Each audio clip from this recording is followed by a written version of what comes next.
Good evening, everyone. Welcome back for another week of After Wednesday. I'm your host, Jeffrey Hayes. So thrilled to be back again during the now, I guess, the Arctic blast that's covering most of the nation, even down here in the south where I live. It's been pretty cold for this time of year, but that's, what are you going to do? It's Mother Nature. You can't really fight it.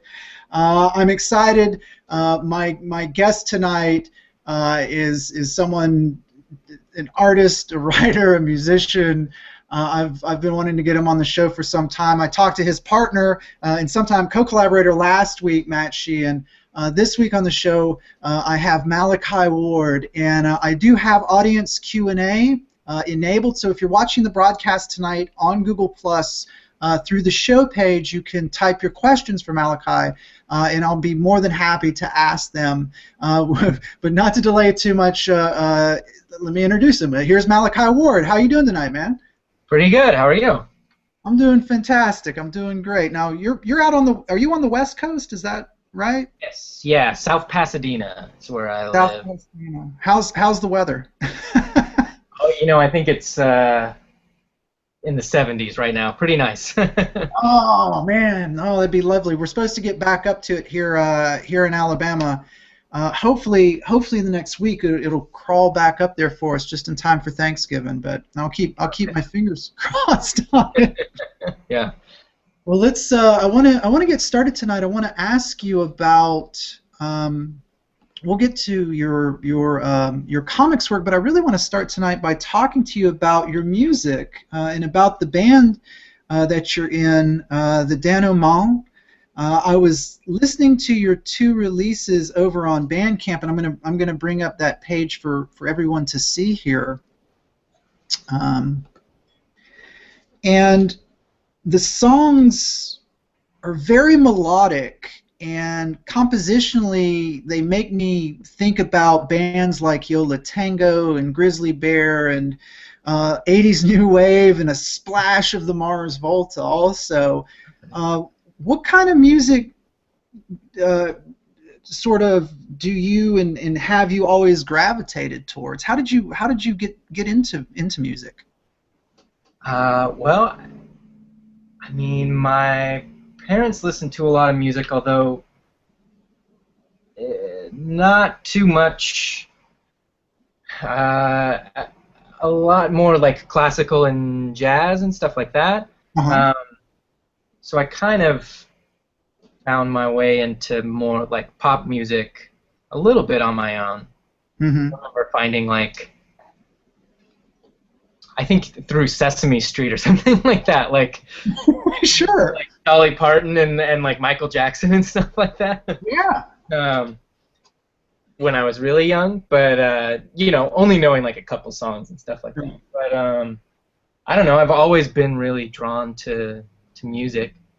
Trying to think of some of the first tapes I bought. This is gonna be embarrassing. What? Enya was an early one. Yeah. I got into, and like a lot of movie soundtracks, like the Back to the Future soundtrack I really loved. Oh yeah. Stuff like that. Don't feel bad or embarrassed. Everybody has it. Like the first CD I ever bought back in the late '80s, when CDs were in those ridiculous long boxes and were way too expensive, and nobody really had a CD player. Harry Connick Jr. So yeah. I can't remember the name of it now, but I had a Harry Connick Jr. CD. Yeah. That's funny. But I was. Go ahead. Well, yeah. So I mean, I don't know. It was a lot of different kinds of, I guess, pop music basically. But I don't know. I don't actually like. I took music lessons and stuff like that, but don't, compared to everyone else that is in the band, I'm definitely the novice. Everyone else is much more skilled in their musicianship than I am. I mostly write the lyrics and sing. What did you work on when you did take music lessons? Was it just voice, or did you actually physical instrument, or?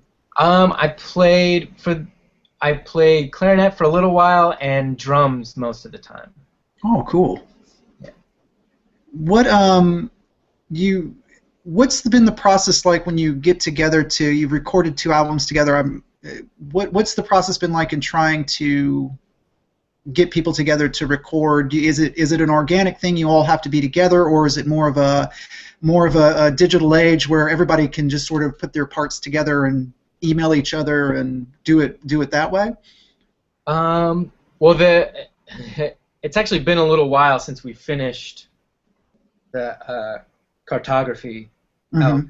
album. Even though we just put it up recently. It was a lot of. It was a very long and sort of overly complicated process. So that's part of the reason why we don't really do much music, is it just takes us forever. Mm-hmm. Um, it's a lot of usually like me getting together with one of the other band members, one or two of the other band members, and Mm-hmm. writing out sort of the bare bones of something, and then through both like practicing in a room together and uh, individual band members kind of doing their own takes on adding things to the demo or reworking the demo.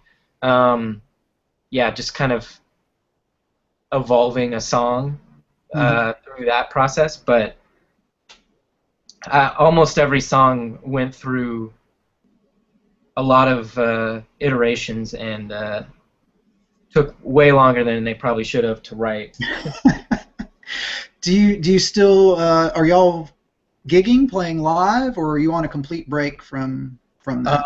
No, actually, the drummer and one of the main songwriters, because of sort of a lack of activity in the band's part, he made years ago started working on solo material. It's really great and has become pretty successful doing that. His name's Robert DeLong. Mm-hmm. He does electronic music. And he actually just released an EP like last week, I think. Mm-hmm. So he's constantly like touring and everything with that. And then the guitarist from the band helps him on the road. So any work that we do is pretty for the denouement is pretty sparse nowadays. Did you always want to be in a band? Did you envision it when you were younger? I remember when I was in like 5th or 6th grade trying to write pieces of music, but more not for a band necessarily. They would just be like instrumental pieces that I would like write on the clarinet and then write parts for other instruments and stuff like that. Right. So I definitely always was interested in creating music in some way. It wasn't until high school where I started trying to put bands together and play music and stuff like that. Did you ever have that moment like you saw a live band and you just went, "Ooh, that's yes!" Like you had that electric moment. I know I did when I was coming up as a teenager, and I started playing guitar when I was 13, and I saw AC/DC live, and I was just like, "Yes, that's what I want to do." Right? Did you have a band with that moment? You know, I don't know if I necessarily had one of those moments in a live setting. Mm-hmm. But I've definitely had sort of. I guess it's kind of.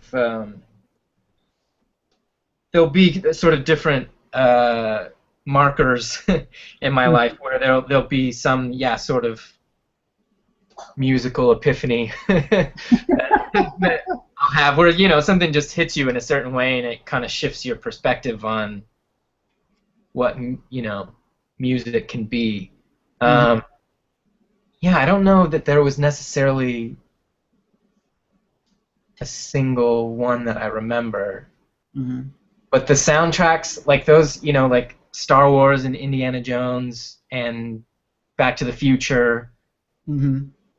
all of that music I really loved a lot. And then a little later, songs like Stand By Me. Yeah. It was just one that,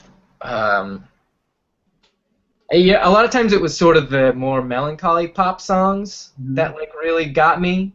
Mm-hmm. There's that song, I can't remember the artist, the This Diamond Ring. You know that one? Oh yeah, yeah. I don't know the name of that artist either, but I know exactly what you're talking about. Yes.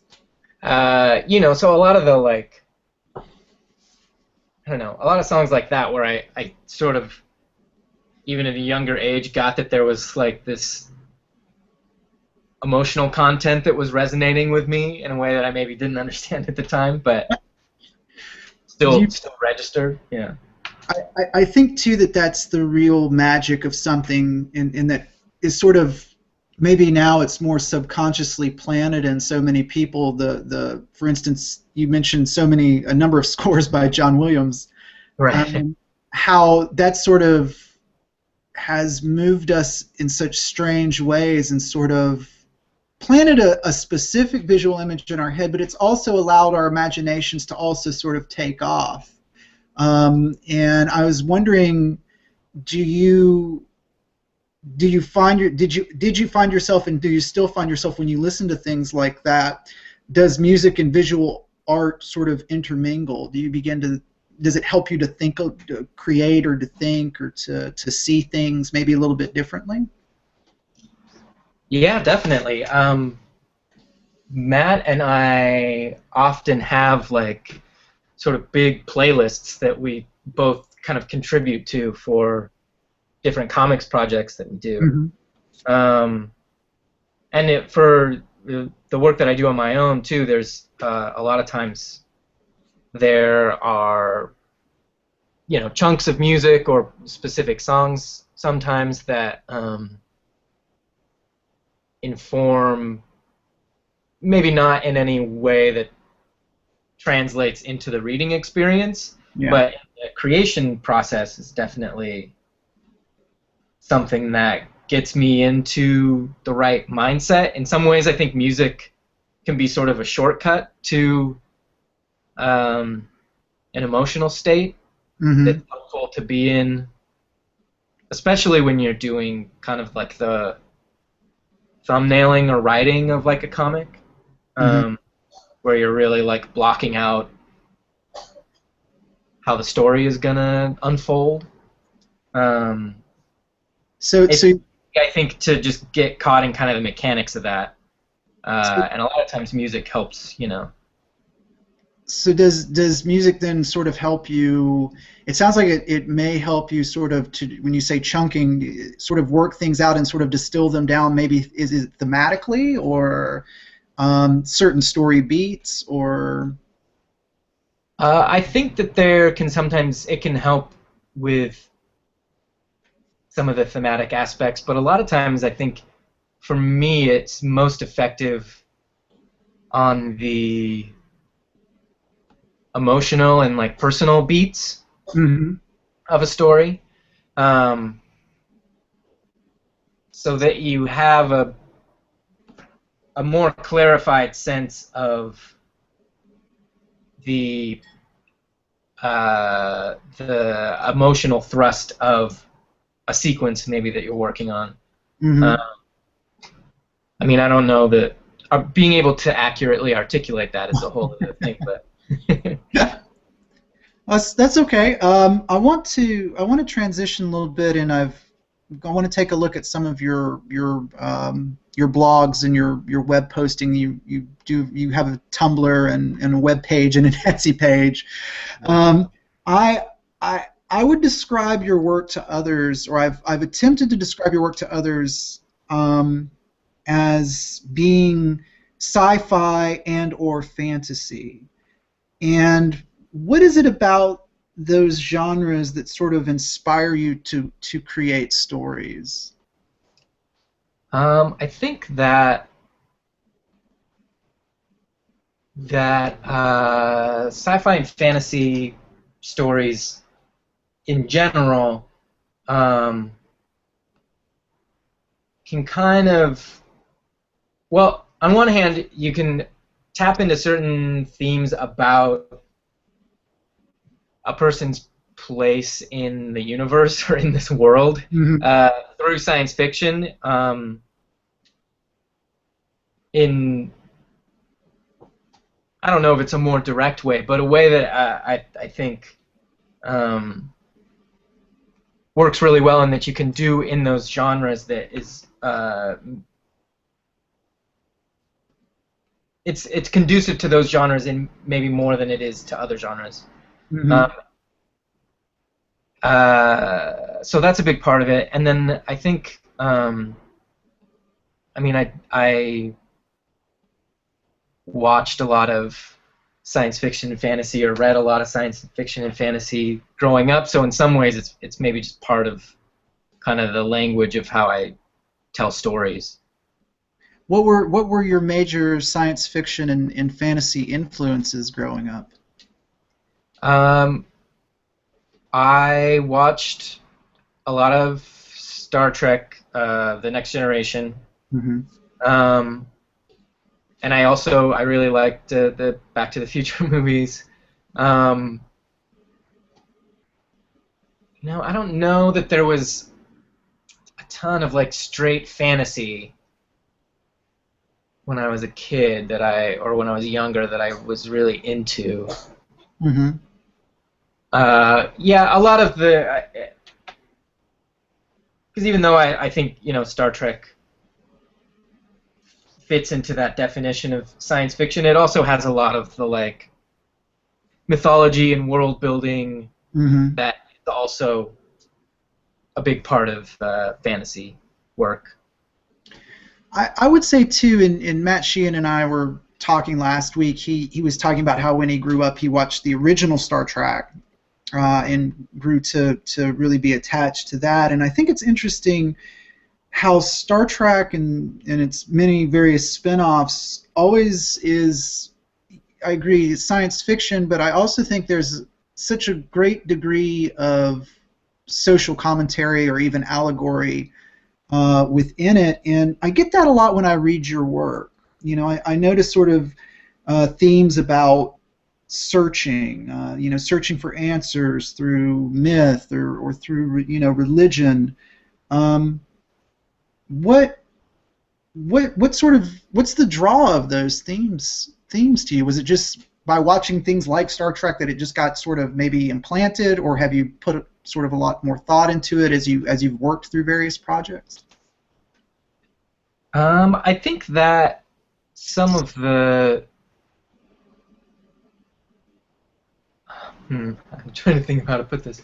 I think that some of the most potent kind of I don't know what you would call it, moments of clarity maybe, or maybe some people would call it like a transcendence, or all kinds of other maybe silly words to use, all kind of revolved around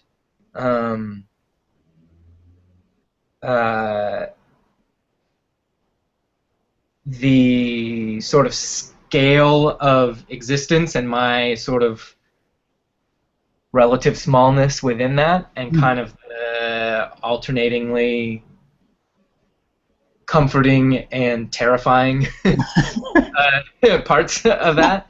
And so I think that a lot of my work is sort of chasing after or kind of deconstructing or figuring out or trying to wrap my head around some of those profound moments that I've had in my life. Would you? So I feel like that's why there's maybe like a searching quality to the characters or the narratives in general.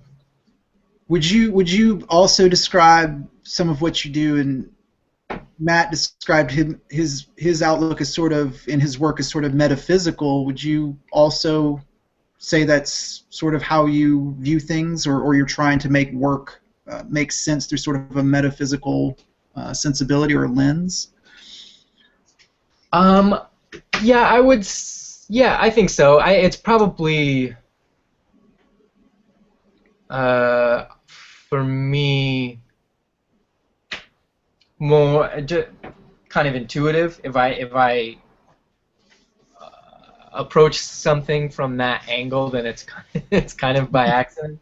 Yeah. Whereas Matt is much better he's much better read in philosophy and Mhm. is has a more clearly defined perspective than maybe I do.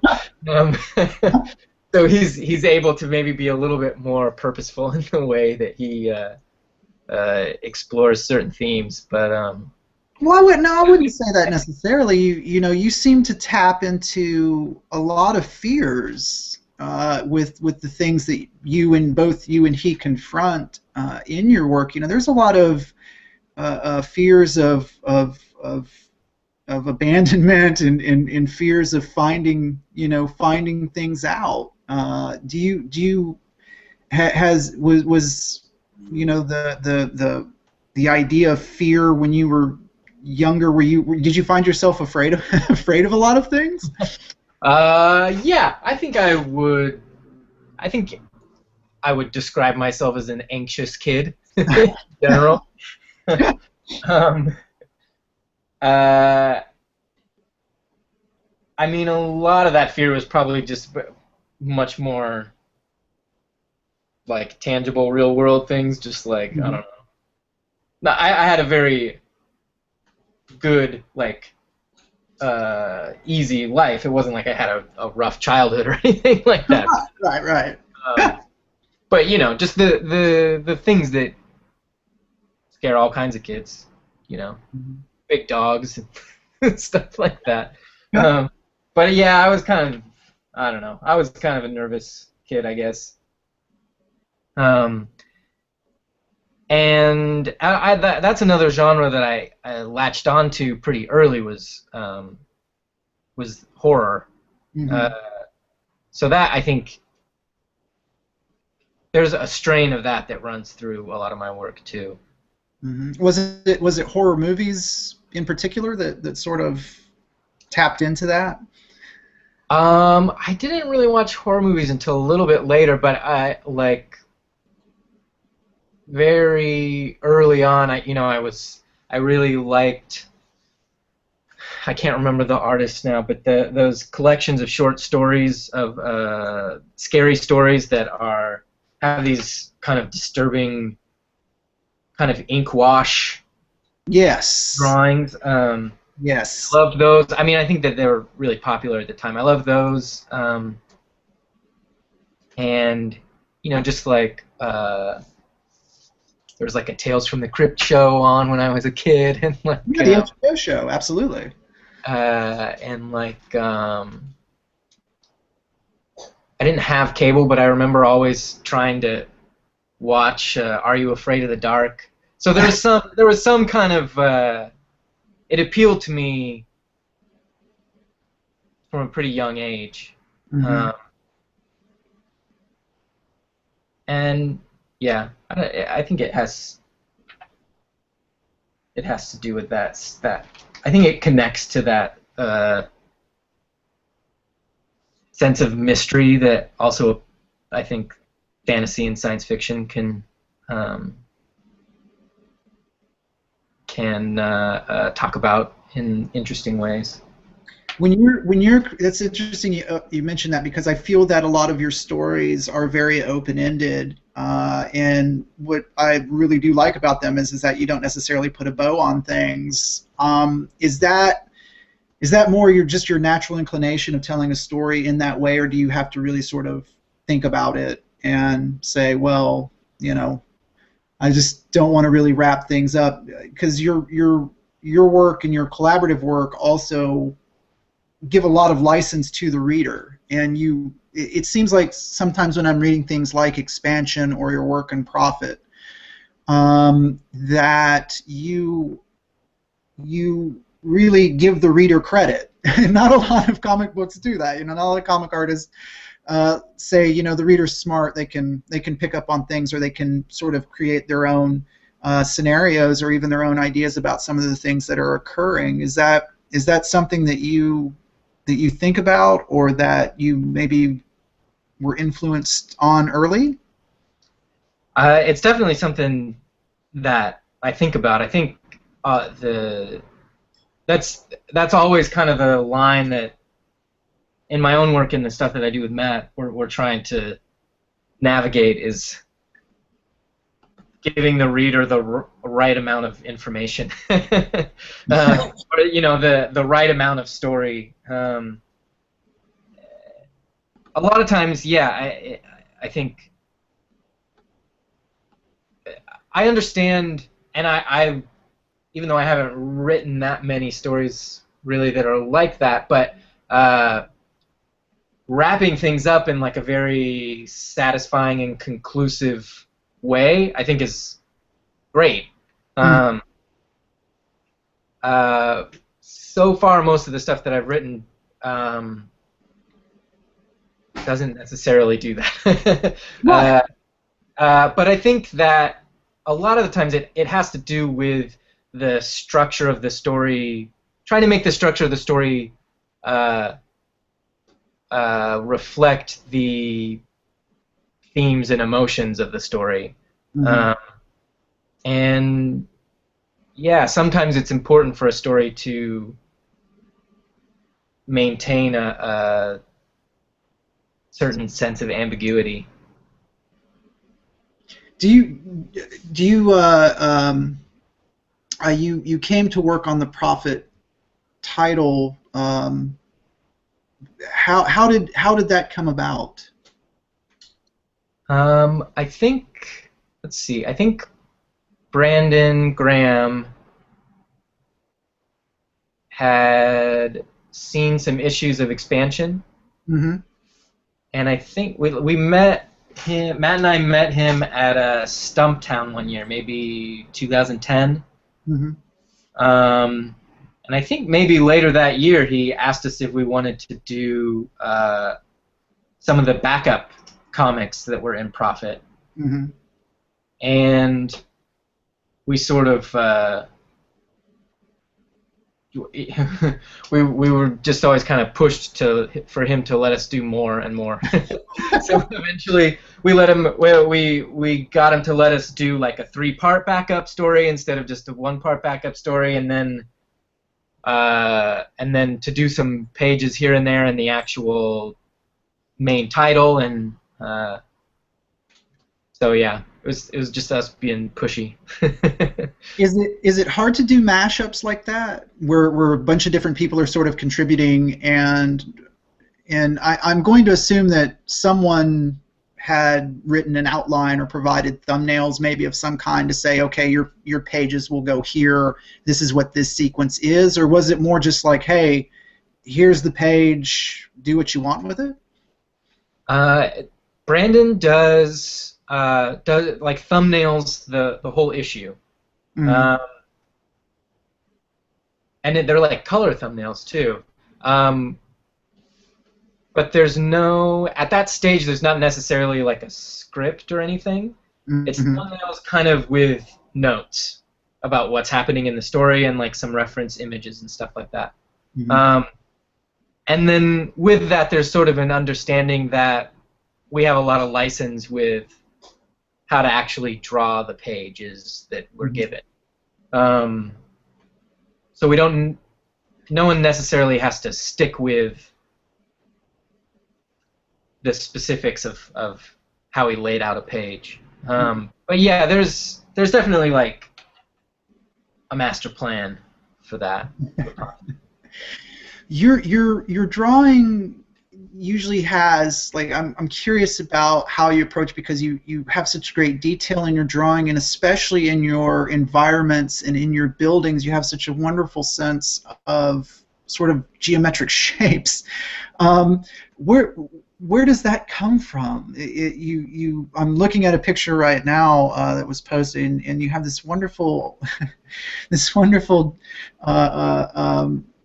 geographical oddities almost that look like they totally belong. Like, if I was to show someone this particular image, they would go, "That's a science fiction story," and I would go, "Yeah, you're right." Like, how's that?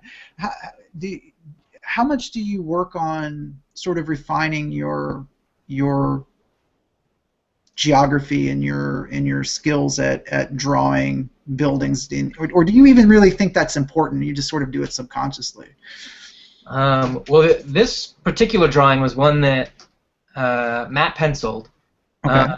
and we definitely talk a lot about, in terms of just buildings, architecture a lot. Like we pass a lot of pictures of actual buildings or concept art and stuff like that between the two of us. So a lot of times it's the combination of that and what those buildings articulate about the story, which I think is really fun. As far as like the general kind of environments and landscapes, I really love landscape painting, all of its various forms, and when I do just paintings that aren't, just for like a show or something like that, I feel like I usually approach them from kind of a landscape painting perspective. So that is probably why I end up throwing myself into some of the rendering and stuff for the landscapes in the comics. Now you mentioned that you do paintings for shows. What type of do you do installations? Do you just do regular galley shows? And also, what type of work do you usually present? Like, what's your approach for doing, I guess, more canvas work? Is that?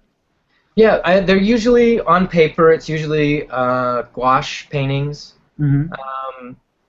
and it's not something that I necessarily pursue.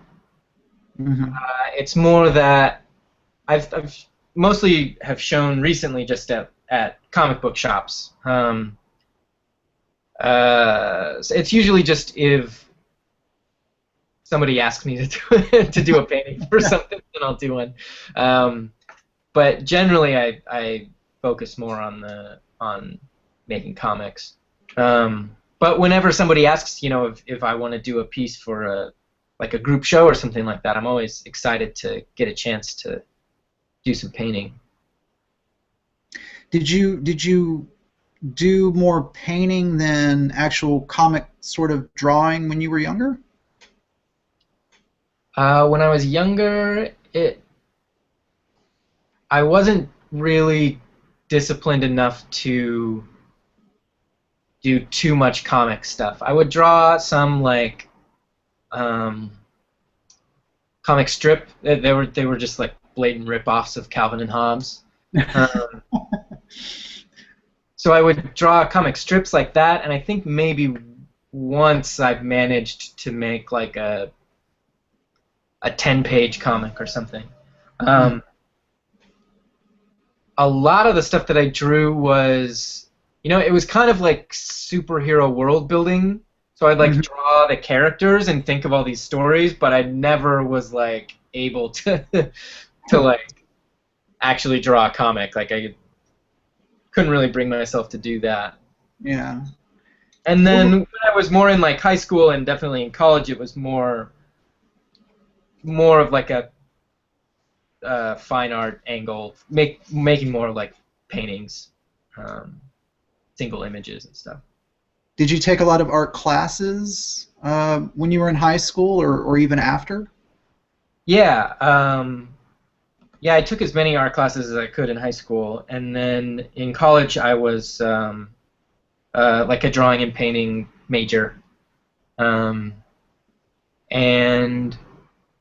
the work that I did in college, I went all over the place trying to figure out what I wanted to do, but there was a common theme was that a lot of the work was very narrative. And it kind of wasn't until after I graduated that I figured out that comics would be something that I was more interested in than painting. What were the first comics that sort of turned you on to it as not only something that you enjoyed, but also something that you just drawn to aesthetic, like it almost seemed to fire up your senses? The first thing that I got, I think towards the end of college, was that McSweeney's Volume 13 that Chris Ware edited. Oh, he did. I didn't even know that. Yeah. Yeah, so it's like a comic-specific issue, Mm-hmm. And he did the cover, and I remember, yeah, that just the look of it. It was one of those things where I wasn't that familiar with comics, and had just never really seen comics used in the way that he was using it, and that definitely was kind of my entry point into the broader understanding of what comics could be, other than, you know, just superhero comics or newspaper strips. Do you enjoy superhero comics? Yeah, I work a few days a week at a comic book store in LA called Secret Headquarters. Oh, And, cool. Yeah. They, yeah, I keep up with all the superhero comics. I mean, like any kind of entertainment, it's mostly awful, but there's some really good superhero comics though. What's the best superhero comics you're reading right now?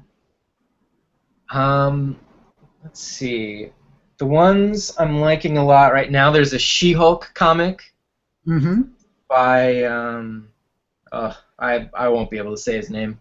Is it Charles Soule? Yeah, he's writing it, and Javier Pulido is the artist. That's right. Yeah. I like that one a lot. I like the Silver Surfer one that Dan Slott and Mike Allred are doing. Yep. The Daredevil by Mark Waid and Chris Samnee Yes. now has been good for years. Yeah, there's probably a lot more that I'm forgetting. But those are ones that I'm always excited to read. Well, and I think that's a great thing. Like I still too get excited, you know, even in my advanced years, you know, I still sit there and go, oh, look at that, you know, because they're good. And I like how you put that too. It's just like sometimes they're terrible, but you know, it's still pop culture and it's sort of good food, you know, just entertaining food for your head. To sort of decompress maybe after a long day, or just to also sort of you can have chats with people about it, and I think it's always interesting to see different people's perspectives on different types of comics, but I think that's really nice. Have you entertained any thought about or submitting to one of the larger sort of tentpole type characters or franchises? I mean, I definitely have like ideas for a lot of different characters that I like. You don't have to give them away here. Don't do that. But I'm not that familiar with how that end of the comics world works. Uh-huh. So I mean, I guess it would just depend on the opportunity. But from my understanding, probably the things that I would be interested in doing wouldn't necessarily line up with the things that are possible to do Right. with those companies. Right. I want to transition to your more recent work with Vile Decay, which is getting some really great write-ups. And it's sort of it's sort of a continuation of sorts of a series or of work you're doing. Can you sort of talk about that? Yeah, so it's part of the Ritual series that Revival House Press publishes, Mm-hmm. and each issue of Ritual is a standalone story. Um, but there are definitely it's not that there's necessarily like a theme that goes through all of them, but Right. I really have some sense of like, okay, this feels like it could be a Ritual story as opposed to, something else. I don't know quite what the outline of that feeling is, but I don't know. A lot of times there's some kind of sense of dread in all of those stories. What sort of how long is let's look at this particular series then. How long is the gestation period to an issue being done for you typically then? Well, I've done 3 so far. This one, Vile Decay, took a little while to nail down because it was a harder story to get right because it's a very it gives the reader even less than maybe any of the other stories that I've written before. Mm-hmm. So I wanted to be careful about, or to try and be precise about how that worked, and so that it wasn't just frustratingly obtuse, I guess. I wanted there to be enough there that you would maybe want to revisit it. I'm not totally sure if I accomplished that, but that was kind of the reason it took a while. Mm-hmm. But, so that one, I feel like, of actual like real sitting down and working on it, it was probably about 6 months total. On this particular issue. On this particular issue, there were other things happening also, but yeah, probably about, including all the writing that I was doing before, and kind of it went through more revisions than normal for me. Mm-hmm. And you were mentioning before that's because this particular story you made a conscious decision to sort of not give away a lot of upfront information to the reader. Were you just wanting to challenge yourself about how you've been telling stories, or was that just how it sort of came out as you were in this longer process of figuring out what exactly this issue was going to be? Yeah, I think a big part of it was trying to construct a story that that worked, but that was that you had to put a little bit more effort into, I guess, as a reader, which might be kind of an obnoxious thing to to ask a reader to do, but it was probably just something that I mean, I enjoy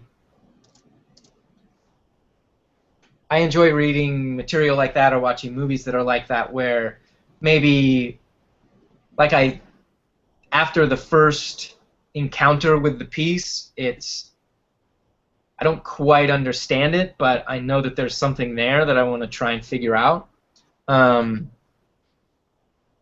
then, revisiting it a few times, and then sometimes when it's good, there's a point where things kind of click into place and you get something extra out of it. And that's, I don't know, I think that was the kind of reading experience that I was hoping to create with Vile Decay.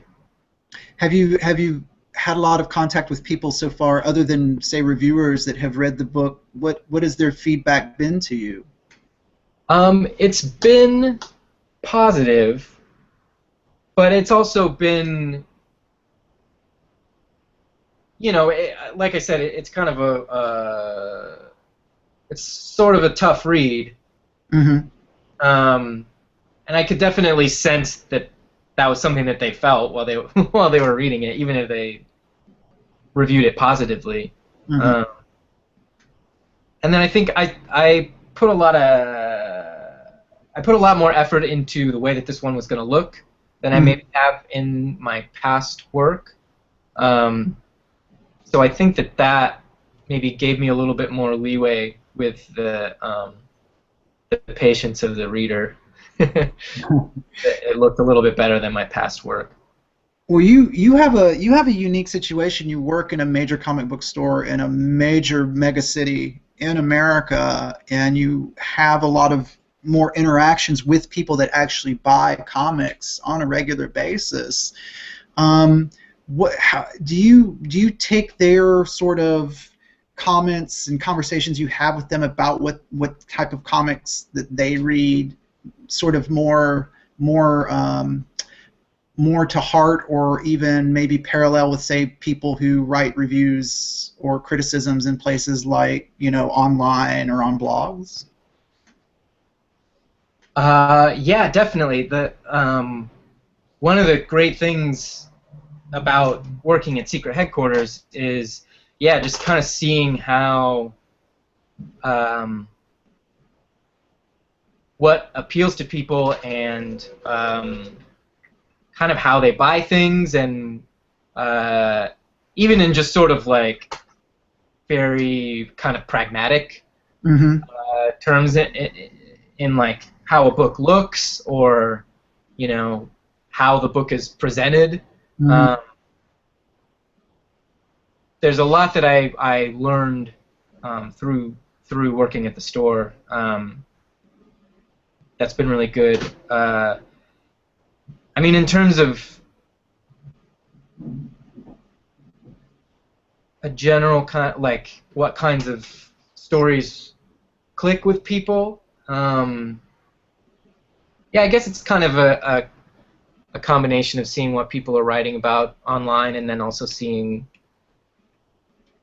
what stuff people are into at the shop. The secret headquarters has a nice mix of the kind of full spectrum of comics. There are a lot of people that read a lot of superhero comics that shop there, Sure, but sure. then it also, we sell a lot of zines and art comics and stuff on the other kind of side of things. Mm-hmm. So it's cool to be in a shop that pretty equally uh, represents those parts of the comic universe. Mm-hmm. Do you find that talking to people helps you to think about, or maybe influence in some slight kind sort of way, the way that you approach your stories? I guess I'm thinking that you have such contact with the buying public, actually, that you have this opportunity to sort of, as an artist, to go, oh, okay, well, people seem to like this type of story. Maybe I should think about that a little bit more. Do you not think about that at all? Um, Mostly when I'm working on something that has a lot to do with what I did before. Um, Mm-hmm. so like the next issue of Ritual, which probably won't be out for a little while, but um, is going to be a much more, uh, I'll say, readable kind of story, compared to Vile Decays. Just kind of, I don't know, swinging between uh, one side of things to the other happens a lot with my work, I think. So a lot of it is reacting just to what I did before. But there's definitely a sense of like, it's good to know what there's a lot of out right now. Like, Sure. working in the comic book shop, you can sort of see like, oh, there's like a lot of this kind of science fiction coming out from like Image right now, or things like that. that probably does inform.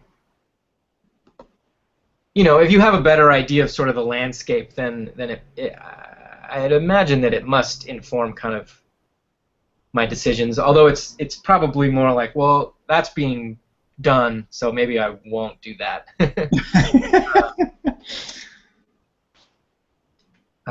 More than like, oh, people are really into this thing. But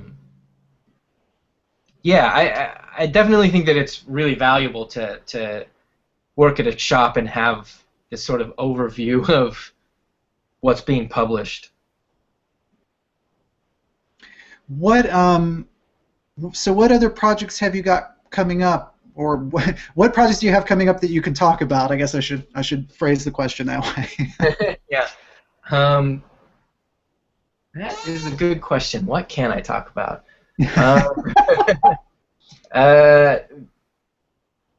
Hopefully next year there'll be another issue of Ritual. I think it's going to be a little bit longer.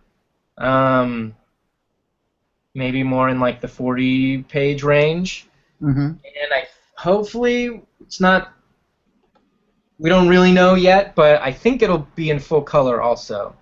And that's going to be like a science fiction story that I'm really looking forward to making. And then also next year in the summer, there will be a collection of the miscellaneous short stories that I've done over the years. Okay. That's probably all that I can say about that. There should be an announcement about that pretty soon, though.